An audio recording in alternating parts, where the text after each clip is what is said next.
Halo para retailers, para pelaku retail lokal, baik tradisional maupun modern. Sekarang kita bicara tentang pengetahuan, pengalaman bagaimana mencari barang murah.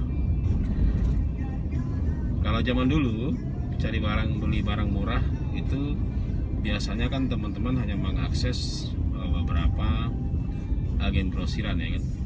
Kalau barang murah dari supplier itu sudah pasti, misalnya supplier resmi ya, maksud saya distributor utama, misalnya kayak Indomarko, Unilever dan sebagainya, itu kan sudah biasa. Artinya kan itu berbasis kuantiti. Kalau Anda beli banyak, pasti Anda dapat harga lebih murah, diberikan diskon yang lebih ketika Anda beli barang murah, beli barang banyak. Namun bagi kita bagaimana? Bagi kita yang budgetnya minim ya, budgetnya tidak banyak. Nah, juga dulu ada kesempatan mencari beberapa tempat grosiran kan, grosiran di pasar, atau sekarang sudah mulai ada beberapa pelaku retail modern di lokal juga, mereka bikin toko grosiran yang sudah berbasis modern, juga bisa mendapatkan harga lebih murah, ya kan.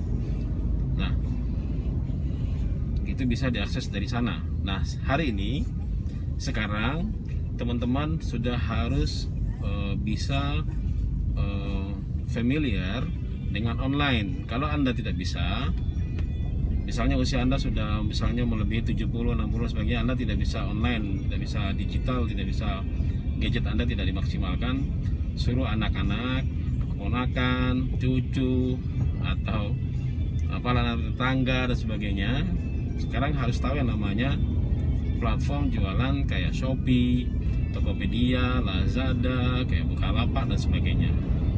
Jadi ID gitu. Karena di sana kadang-kadang pada saat tertentu mereka melakukan promo yang harganya gila-gilaan.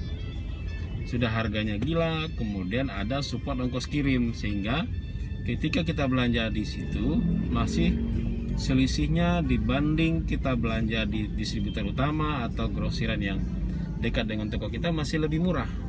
Tapi ini harus rajin ya, harus rajin mengakses jadi ID, Shopee, Tokopedia, Lazada dan sebagainya, atau marketplace Facebook dan sebagainya. Tapi harus hati-hati kalau di marketplace Facebook, karena banyak juga penipuan.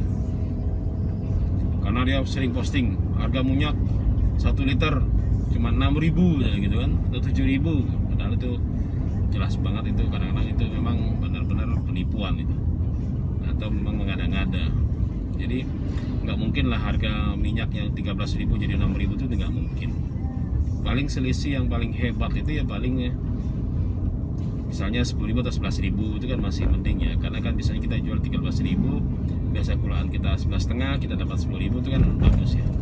Nah, jadi satu hal informasi buat para pelaku retail lokal yang selama ini masih terkungkung mengandalkan grosiran di pasar atau grosiran toko modern yang lokal, atau Indogrosir atau Lotemart misalkan yang ada di Jogja, atau beberapa tempat yang lain, atau Superindo dan sebagainya. Sekarang atau kadang-kadang juga ada promo tertentu di Indomaret atau Alfamart, Anda juga harus bisa melek teknologi untuk mengamati, melihat dan selalu monitoring semua produk-produk yang Anda jual, yang retail ya, macam-macam. Biasanya kan ada yang murah, misalnya Attack, ya Rinso, atau Pewangi, atau ya kalau yang sering isi saya beli itu kadang Pewangi ya atau Rinso tuh murah banget, harganya jauh banget berbeda. Bahkan ketika dibeli itu masih lebih murah pada harga toko kan gitu. Jadi masih bisa dikulain lah, masih bisa kulaan lah, artinya masih bisa dijual lagi. Nah, jadi Anda harus bisa mengakses itu untuk melihat bagaimana menemukan barang-barang yang murah yang bisa Anda jadikan promosi di toko Anda. Nah, bagi Anda yang toko tradisional yang modalnya terbatas atau toko modal terbatas, bisa mengandalkan itu. Jadi mulai sekarang mindsetnya berpikir jika mendapatkan harga murah harus berpromosi, sehingga orang tertarik untuk mendatangi toko Anda. Walaupun hanya 5, 6 pieces atau 10 pieces, tapi itu sangat bisa untuk menstimulasi orang untuk datang ke toko Anda.